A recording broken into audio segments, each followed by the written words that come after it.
Nous sommes dans la joie d'être dans sa présence et nous voulons partager la parole de Dieu. Nous prenons nos Bibles, nous les ouvrons dans le livre d'Esther.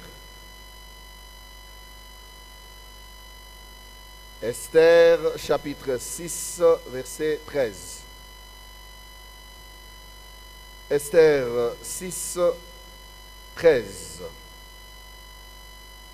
Aman raconta à Zérek, sa femme, et à tous ses amis, tout ce qui lui était arrivé.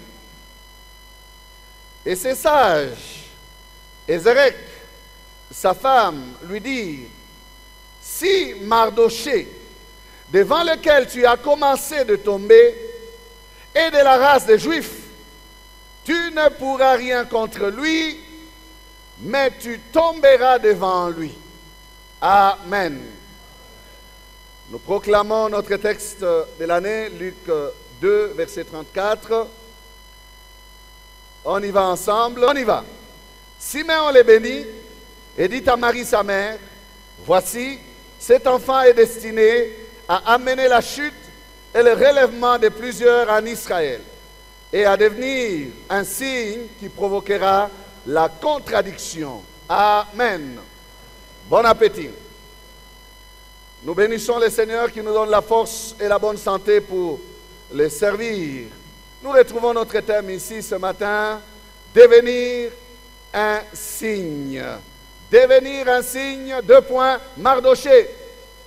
Devenir un signe, Mardoché. Il y aura beaucoup de devenir un signe, mais il y a chaque particularité avec des modèles bibliques. Ce texte d'Esther que nous venons de lire nous parle de la conclusion d'une réunion stratégique, une rencontre d'un staff, d'un homme élevé, d'un grand du royaume de Perse, le second personnage de ce royaume, Aman, qui revient d'un épisode tout à fait compliqué de sa vie et qui réunit ces grands, qui réunit ces sages auprès de lui. C'est un homme qui vient de subir une humiliation publique et qui, dans son désarroi, parle à son staff et lui fait rapport des choses telles qu'elles se sont déroulées, dans l'espoir de tisser de nouvelles stratégies afin de sortir de l'humiliation, de voir comment il va s'en sortir par la suite. Et écoutez la conclusion donc de son staff, c'est celle que nous venons de lire. Ils lui ont dit: si Mardoché devant lequel tu as commencé de tomber est de la race des Juifs, tu ne pourras rien contre lui, mais tu tomberas devant lui. Amen. Avant d'aller plus loin dans cette pensée de devenir un signe avec Mardoché, disons un mot sur les livres d'Esther. Ces livres, avec celui de Ruth, sont les seuls deux livres de la Bible qui portent les noms des femmes. Ruth et Esther, les deux livres qui ont des noms des femmes. Le résumé de ces livres peut se dire en peu de mots, peut se donner en peu de mots. La providence divine envers son peuple, en faveur de son peuple. J'ai lu un commentaire qui a résumé ce livre avec une image d'un jeu d'échecs. Je vais vous le lire. Je l'ai noté pour nous tous. Il est dit ceci: le livre d'Esther pourrait être comparé à un jeu d'échecs. Dieu et Satan, tous deux invisibles, déplacent d'authentiques rois reines et nobles sur l'échiquier. Quand Satan place Aman au pouvoir, il semble prononcer échec. Dieu place ensuite Esther et Mardoché et conclut échec et mat. Ah, quel commentaire! En fait, c'est Dieu qui a les derniers mots, c'est Dieu qui a la victoire. Alléluia. La haine d'Aman envers, j'ai terminé avec les commentaires, je reviens à mes commentaires à moi. La haine d'Aman envers le peuple juif nous rappelle la haine de ces pharaons qui ne connaissaient pas le peuple juif et qui, les voyant devenir nombreux et prospères, voulaient les éliminer. Dans un premier temps, il les a réduits à l'esclavage, et puis après, il a voulu diminuer leur nombre parce que ils étaient forts, puissants. Il ordonna qu'on tue donc tous les enfants mâles. Et vous connaissez l'histoire. Cette haine légendaire de l'adversaire Satan envers le peuple de Dieu est aussi celle que nous voyons dans le cœur de cet homme du nom de Hérode, qui va faire exécuter des petits-enfants de 2 ans et moins. Pourquoi? Parce qu'il voulait éliminer le roi qui venait de naître. Et vous connaissez que ce roi, c'était Jésus. Amen. Mais cet homme Hérode va aussi échouer. Parce que si lui peut dire échec, Dieu dira échec et mat. Amen. Qui a la victoire. Et c'est à lui qu'appartient la victoire. Je n'ai pas le temps de parler du livre d'Esther. C'est un livre si intéressant que je vous le recommande, frères et sœurs. Mais je vais me limiter à prendre 3 points, 3 grands points, tout simplement, de la vie de Mardoché, qui nous ramène dans notre message. Devenir un signe. 2 points, Mardoché. Le premier grand point à décortiquer est celui-ci. Bien connaître son identité. Amen. J'ai dit, bien connaître son identité. Chacun d'entre nous est appelé à bien connaître son identité. Esther chapitre 3, verset 1er jusqu'au verset 6e, nous lisons. Après ces choses, le roi Assyrus fit monter au pouvoir Aman, fils d'Amédata, l'Agagite. Il l'éleva en dignité et plaça son siège au-dessus de ceux de tous les chefs qui étaient auprès de lui. Tous les serviteurs du roi qui se tenaient à la porte du roi fléchissaient le genou et se prosternaient devant Aman, car tel était l'ordre du roi à son égard. Mais Mardoché ne fléchissait point le genou et ne se prosternait point. Et les serviteurs du roi qui se tenaient à la porte du roi dirent à Mardoché, pourquoi transgresses-tu l'ordre du roi? Comme il le lui répétait chaque jour et qu'il ne les écoutait pas, ils en firent rapport à Haman pour voir si Mardoché persisterait dans sa résolution. Car il leur avait dit qu'il était juif. Et Haman vit que Mardoché ne fléchissait point les genoux et ne se prosternait point devant lui. Il fut rempli de fureur. Mais il dédaigna de porter la main sur Mardoché seul, car on lui avait dit de quel peuple était Mardoché. Et il voulut détruire le peuple de Mardoché. Tous les Juifs qui se trouvaient dans tous les royaumes d'Assyrus. Amen. Alors, j'ai dit, le premier point, c'est chacun doit connaître son identité.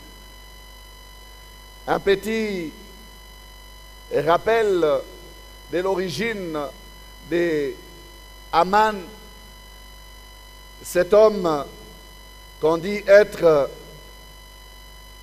la Médata, l'Agagite, il y a dans le nom l'Agagite la trace de ses origines, les origines d'Aman. Il est descendant d'Agag. C'est un Amalécite. Et ceci explique le pourquoi de sa haine. Vous savez que Dieu avait dit, du temps de Moïse et de Josué, qu'il y aura guerre contre Amalek de génération en génération. Il y aura guerre contre Amalek de génération en génération. Et à l'époque, Moïse et Josué furent vainqueurs d'Amalek. Au temps de Saül, Israël fut vainqueur d'Amalek, sauf que Saül tergiversa et il ne tua pas l'ancêtre d'Aman directement. Ce sera Samuel qui viendra le mettre en pièces, parce que l'Éternel avait dit en fait à Saül de ne pas épargner Agag, ni les hommes, ni les femmes, ni qui que ce soit des vivants, même pas les bêtes. Pourquoi? Parce qu'il y aura guerre contre Amalek de génération en génération. Et ici, c'est comme si Aman a le souvenir dans son cœur et il cherche non pas seulement à régler les comptes de Mardochée, mais il rentre dans les plans de cette déclaration de guerre faite par l'Éternel depuis longtemps, qu'il y aura guerre contre Amalek de génération en génération. Et il fait signer un décret, non pas pour tout simplement qu'on élimine Mardochée qui lui résiste, mais qu'on puisse éliminer tous les Juifs.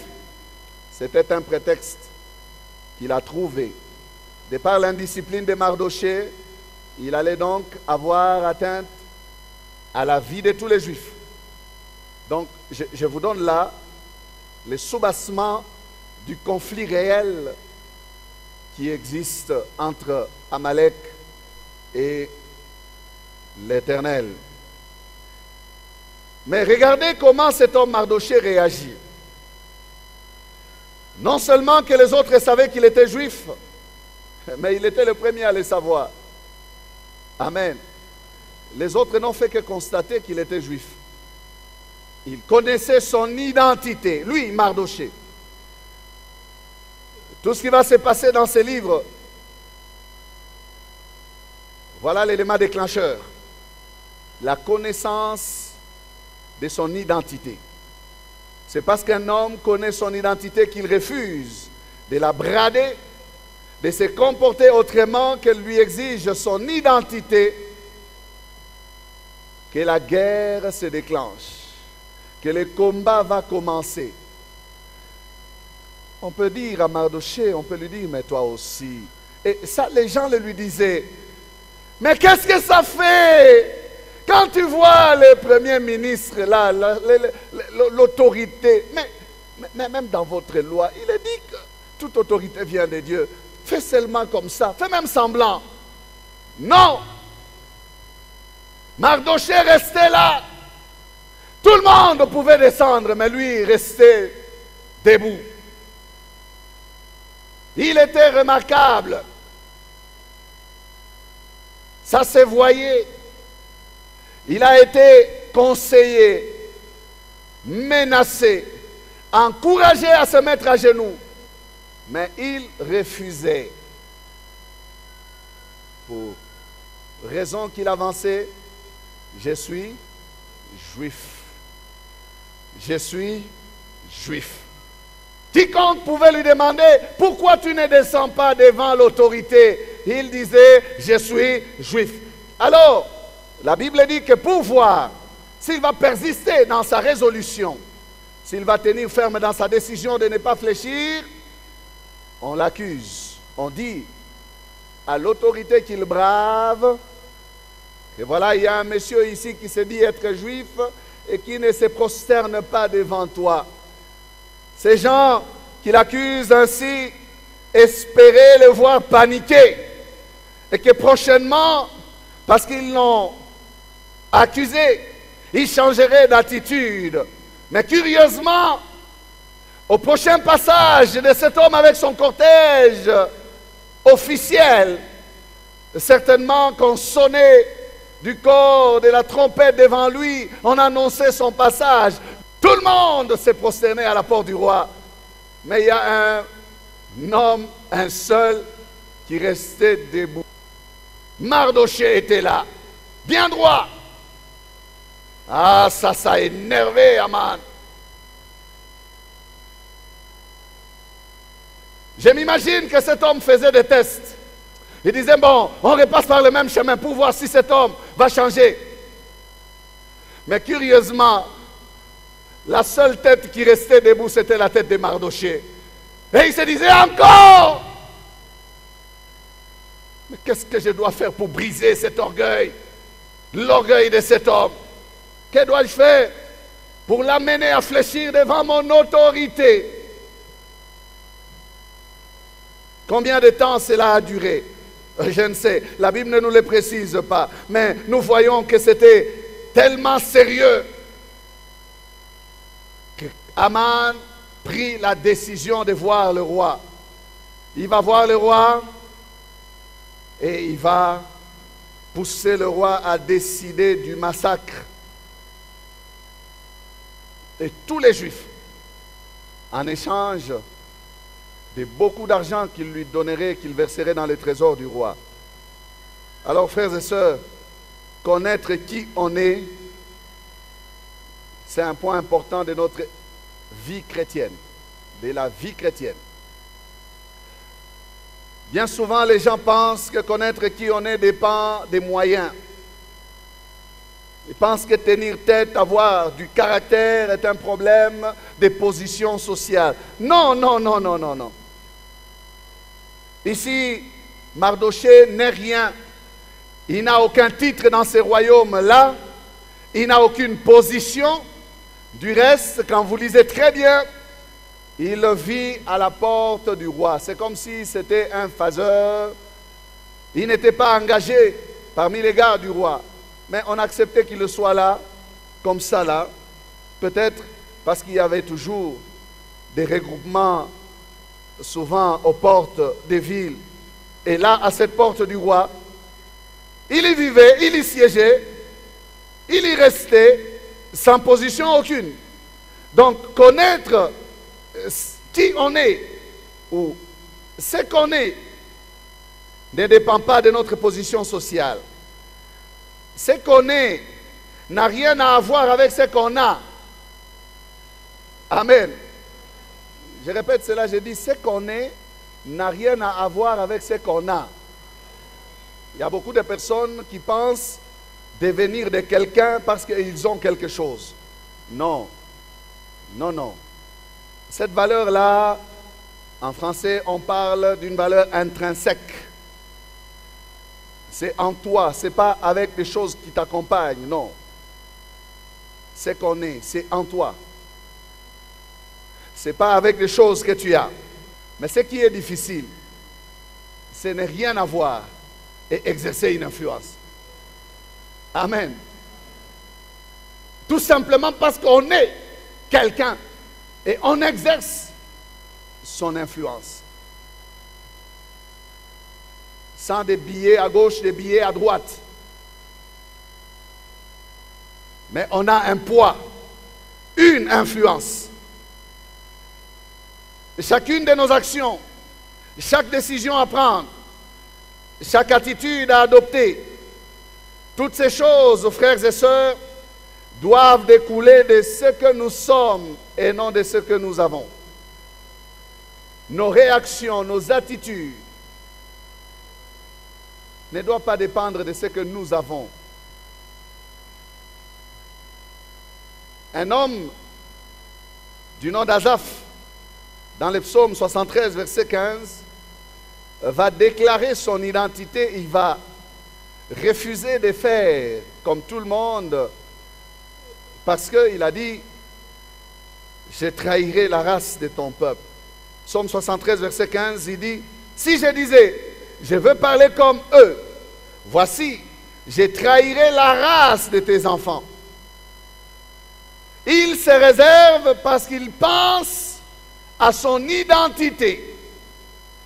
Il dit en fait, comme je suis enfant de Dieu, même si je vois les méchants prospérer, même si je vois que ceux qui ne prient pas avancent, je ne peux leur emboîter le pas. Je refuse de trahir mon équipe, la race de tes enfants.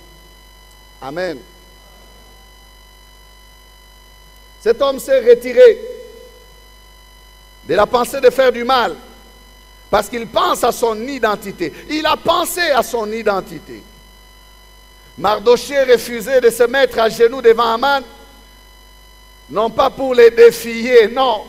Il n'avait pas de problème avec cet homme.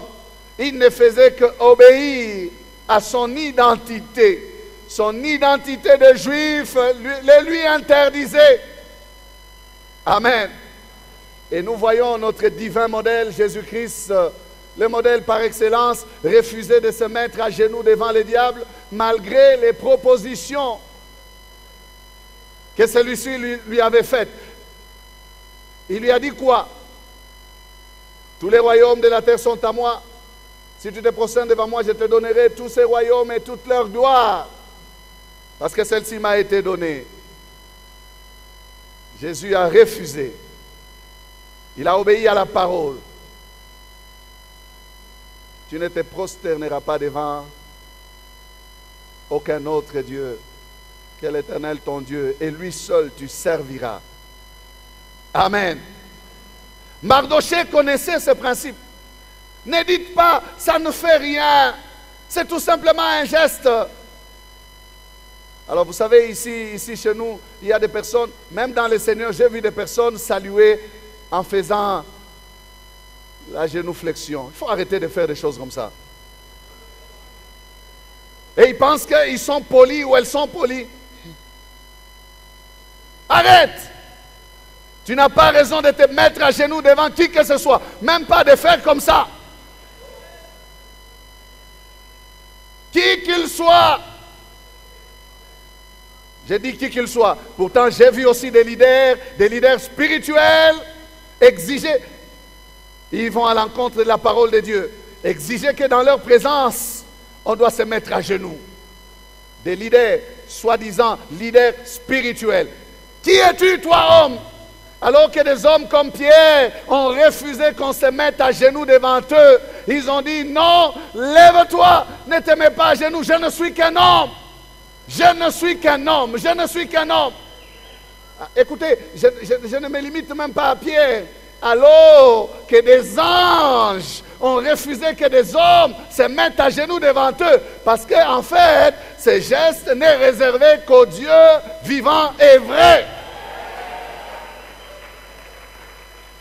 L'ange lui a dit, il dit à Jean, lève-toi, ne te mets pas à genoux. Moi aussi, je suis un serviteur comme toi. Adore Dieu seul.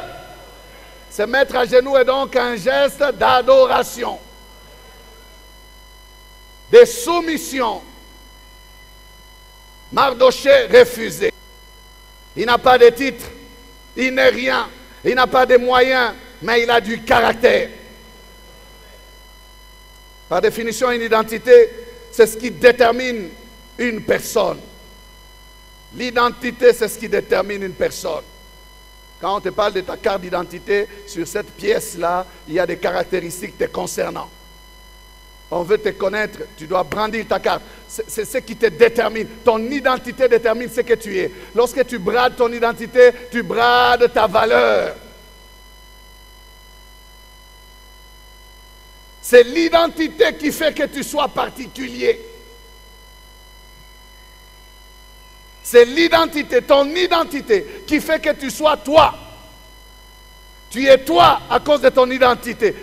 Identique. Dans les mots identiques, c'est un seul exemplaire. Amen. C'est toi, c'est ça toi. Ton identité doit motiver ton caractère. Ton identité doit soutenir tes actions. Ton identité doit te permettre d'agir et de réagir comme toi. Mais toi là, tu es chrétien. Amen. Tu es chrétien. Autant que Mardochée était juif, tu es chrétien, je suis chrétien. Donc si mon identité, c'est celle d'un chrétien, ce que je fais doit refléter Christ. Christ, pas autre chose. Si nous voulons être des signes, nous devons connaître notre identité. Ça nous a été enseigné lors de notre célébration. Et j'ai aimé ce qui a été dit ici. J'ai aimé ce qui a été dit ici. Il nous a été dit ceci. L'un de nos orateurs a dit ceci. Si tu ne connais pas qui tu es, tu accepteras qui tu n'es pas. Tu accepteras ce que tu n'es pas. Il a dit, Jean-Baptiste savait qui il était. Les gens sont venus lui demander, es-tu le Christ? C'est une promotion. Waouh, je suis le Christ, c'est moi. Non, il a dit non, je ne suis pas le Christ. Il connaissait son identité, il dit, je suis la voix qui crie dans le désert. Je suis celui qui est venu préparer le chemin devant celui qui m'a envoyé. C'était un envoyé. Il le connaissait, il le savait. Jésus aussi connaissait qui il était. Amen. Lorsqu'on l'a voulu lui faire jurer de dire qui il était, il ne pouvait plus s'échapper. Dis-nous, es-tu le Fils de Dieu? Je t'en conjure au nom de Dieu, dis-le-nous. Ce suspense a trop duré. C'était devant le souverain sacrificateur. Jésus était coincé, il devait décliner son identité. Il a dit, tu l'as dit, je le suis. Et cet homme a dit, l'affaire est terminée. Vous l'avez entendu de vous-même. Y a-t-il besoin de témoins encore? Il vient de blasphémer. Nous allons maintenant le mettre à mort. Pourquoi? Parce que Jésus avait dit qui il était. Amen. Si par peur de la mort, il pouvait dire, je ne le suis pas. On me l'a fait dire par des gens. Allait-il mourir? Non. Donc lorsque tu reconnais ton identité, défends aussi la couleur de cette identité-là. Lorsque tu reconnais qui tu es, accepte aussi de subir les conséquences de ce que tu es. Et bien souvent les chrétiens, à cause des conséquences, à cause du prix à payer, ils se rétractent. C'est à quoi ressemblent plusieurs chrétiens parmi nous. Ce sont dévêtus de l'identité chrétienne. Ils se fusionnent facilement à travers le monde. Ils se mélangent facilement. On veut être bien avec tout le monde, on ne gêne personne. C'est quel genre de chrétienté ça? C'est quel genre d'identité? Frère, sais-tu qui tu es? Ma soeur, est-ce que tu sais qui tu es? Mardochée le savait. Il est juif, fils d'Abraham. Et il agit avec dignité en tant que fils d'Abraham. S'il faut mourir, que je meure. Mais pour ce qui est de me jeter à terre devant toi, je ne le ferai pas. Amen. Écoutez comment Aman témoigne de l'identité de Mardochée et de tout son peuple. Quand il va l'accuser chez le roi pour demander la mort de cet homme, il dit, au verset 8, Esther chapitre 3, verset 8, alors Aman dit au roi Assuérus, il y a dans toutes les provinces de ton royaume un peuple dispersé et à part. Un peuple dispersé et à part, parmi les peuples, ayant des lois différentes de celles de tous les peuples et n'observant point les lois du roi.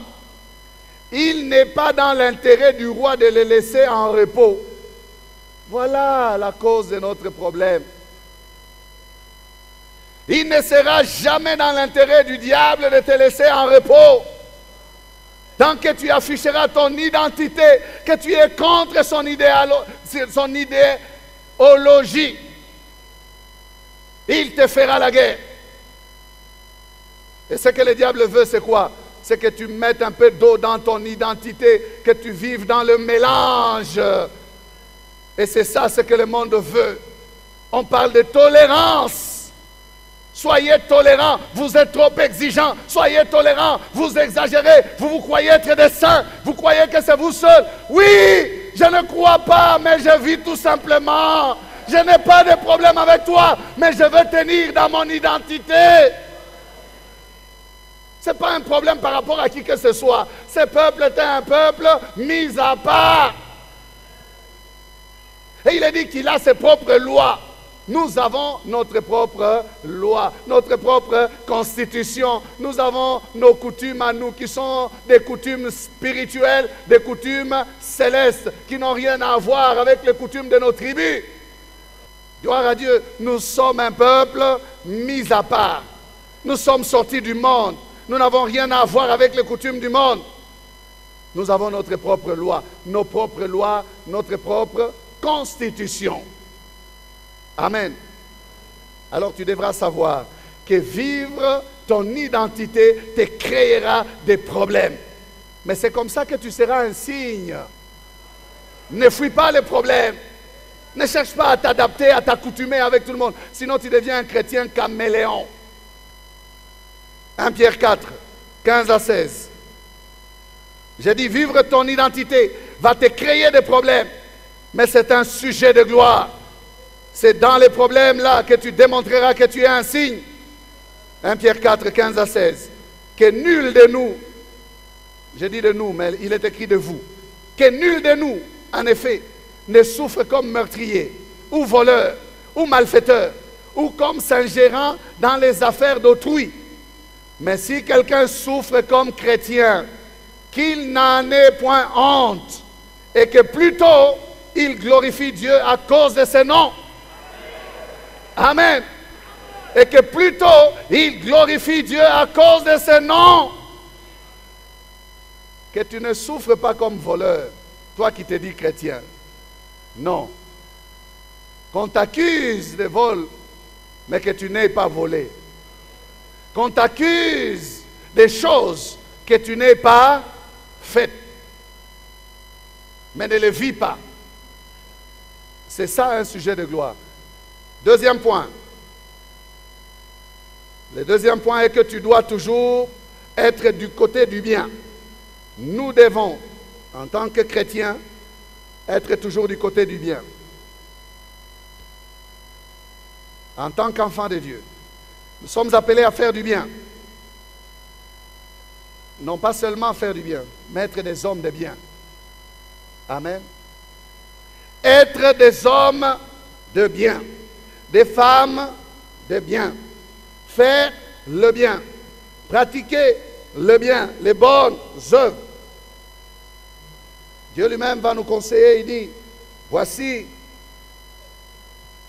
j'ai mis devant toi la vie et la mort, le mal et le bien. Choisis la vie. Le bien est du côté de la vie. Le mal est du côté de la mort. Ce qui va permettre à Mardoché d'expérimenter la puissance du signe et de vivre comme un signe, et c'est parce qu'il avait fait du bien. Mardoché avait fait du bien. C'est parce qu'il avait fait du bien au roi Assuérus.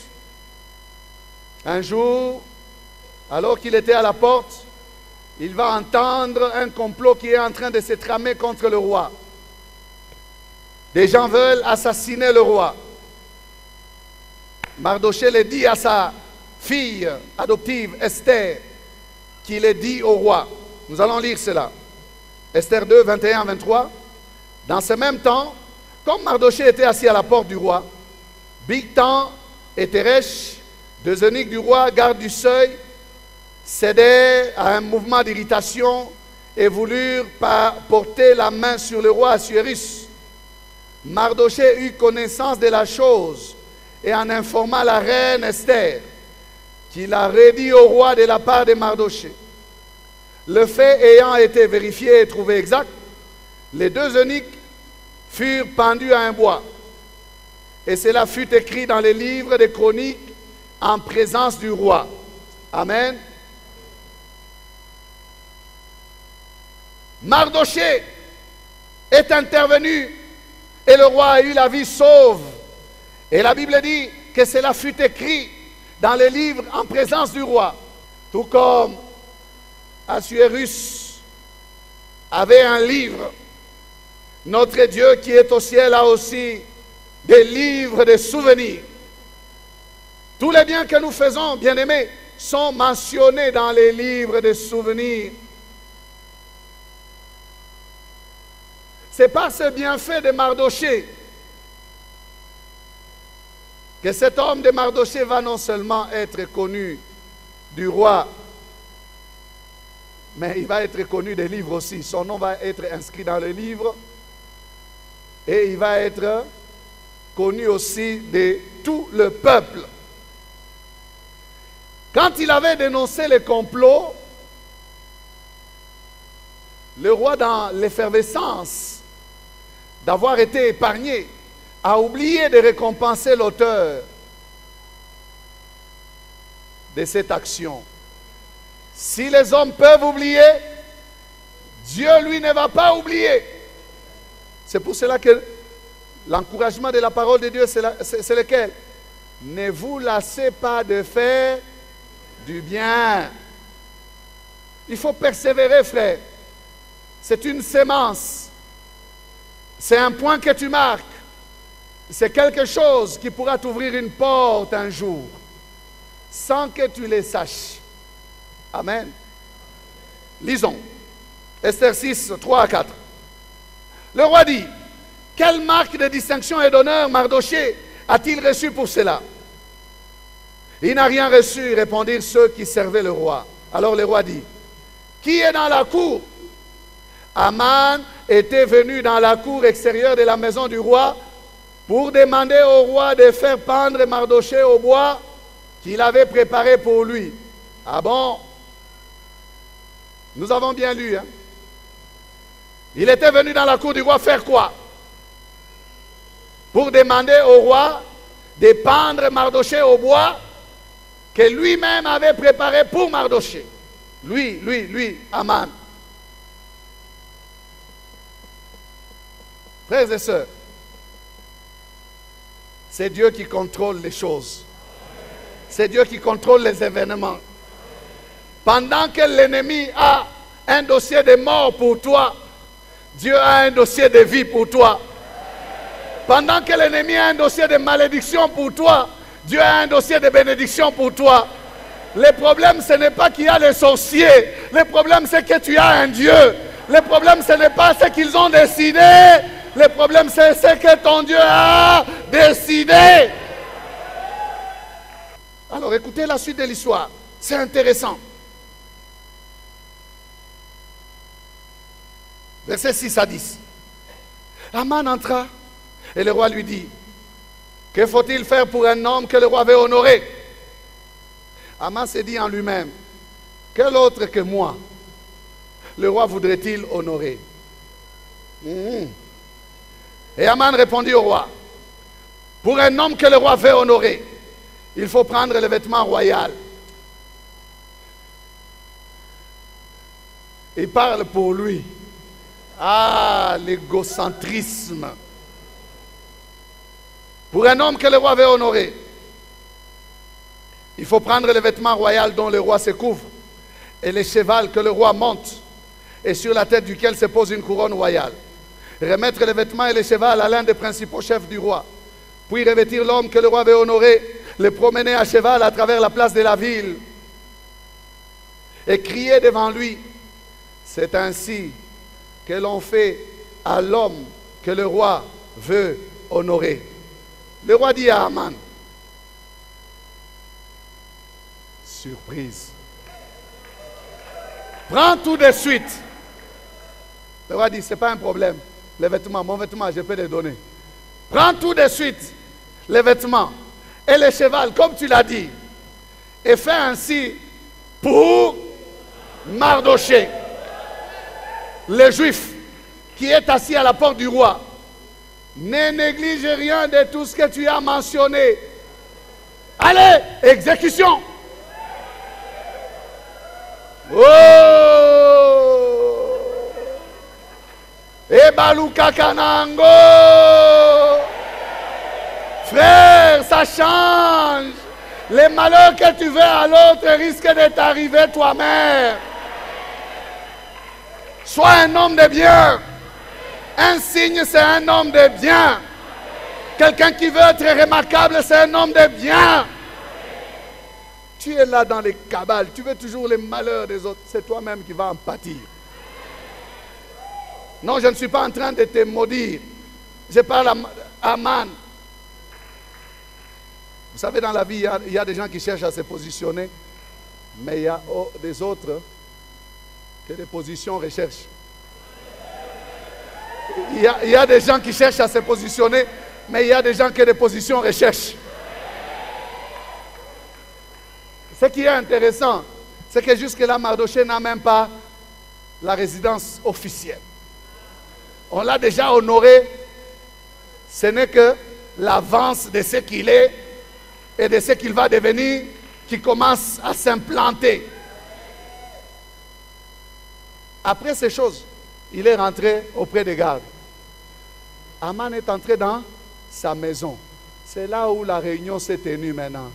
Et c'est là où les gens ont dit, si c'est Mardochée, devant lequel tu as commencé de tomber, et de la race des Juifs, ce n'est pas lui qui tombera, c'est toi. Alléluia. Les signes ne tombent pas sans que le ciel ne signe. Est-ce que tu entends? Les signes ne tombent pas sans que le ciel ne signe. Pour qu'il t'arrive quelque chose, si tu es un signe, il faut que le ciel signe. Jésus est devant Pilate. Pilate lui dit, j'ai le pouvoir de te libérer, de te laisser vivre ou de te faire tuer. Jésus le regarde et dit, tu n'aurais sur moi aucun pouvoir si cela ne t'avait pas été donné d'en haut. Ah, voilà, pour toi, le signe, c'est le ciel qui commande. C'est le ciel qui décide. Ce n'est pas un homme. Amen. Et le ciel était au contrôle de la vie de Mardochée. Amen. Troisième et dernier point. Le signe a toujours un message. N'oubliez pas. Le signe doit parler. Mardochée est devenu un signe. Et le message de Dieu d'Israël est passé. Quand il était à la porte et que le complot était fait pour tuer les Juifs, il a envoyé un message à sa fille Esther. Il lui a dit, si tu t'étais, le secours des Juifs viendra d'ailleurs. Il a parlé. Et vous savez ce qu'Esther a fait. Elle est allée voir le roi. Après le jeûne et la prière, elle a invité cet homme à son dîner. Le roi est venu avec Aman. Et il y a eu des événements qui se sont déroulés. C'est le même jour. Le même jour. Frère, ce n'est pas 2 jours, non. C'est ce même matin-là où le dossier de Mardochée a été traité et décidé. C'est le même jour que la tête de cet homme va tomber, que Mardochée va prendre la place. Amen. C'était le matin. Quand il est rentré après avoir crié, à peine a-t-il fini de parler à son staff. On est venu le chercher pour l'invitation à dîner chez le roi. Vous savez, entre les 2 dîners, c'est là où il s'est perdu. Il a été invité à dîner la veille. Il a mangé chez la reine Esther. La reine Esther n'a rien dit. Elle les a conviés à un autre dîner le lendemain. L'orgueil de cet homme, Aman, il a dit, et même j'ai eu le privilège d'être invité par la reine Esther et de manger avec le roi. Je suis donc un homme béni, un grand homme dans ce royaume. Mais mon seul souci, c'est Mardochée. Tant qu'il ne fléchira pas les genoux devant moi, je ne serai pas comblé. C'est comme ça que ce matin-là, il va se lever avec le dossier des morts. Parce que ses amis lui ont dit, fais un bois, tu les pends, comme ça tu iras manger chez la reine, sans souci. Il est allé, quand il rentre, c'est une mauvaise nouvelle qu'il les rapporte. Et les conseils changent. Les mêmes qui lui ont dit, prépare le bois, ils vont lui dire prophétiquement que c'est toi qui tomberas. Est-ce que vous comprenez maintenant? On vient les prendre. Là où on l'amène, maintenant le jour là, la reine va parler. Le roi dans sa colère sort. Pendant qu'il sort, lui, Haman, s'approche de la reine pour la supplier. Quand le roi regarde de loin, il voit encore les méchants à côté de la reine. Il dit, c'est pour la violenter qu'il s'approche. Le roi crie, à peine il a crié comme ça, les gardes tombent sur les messieurs. On lui met la cagoule pour la pendaison. Et on va les pendre ces jours-là. Alléluia. Il n'y a pas de signe sans message. J'insiste encore ce matin. Si tu es signe, tu as donc quelque chose à communiquer. Il y a une influence qui doit transparaître de ta personne. Ça, le staff de Haman l'a saisi. Ils ont dit, c'est Mardochée devant lequel tu as commencé de tomber. S'il est un juif, en d'autres termes, qu'est-ce qu'ils veulent dire? Ils ont compris le signal de cet épisode qui venait de se passer. Ils ont saisi le message. Ils disent, cet homme est terrible. Cet homme a un Dieu. Tu ne peux pas le vaincre. Bien-aimés, merci d'avoir suivi ce message. Aujourd'hui, si vous entendez sa voix, n'endurcissez pas votre cœur.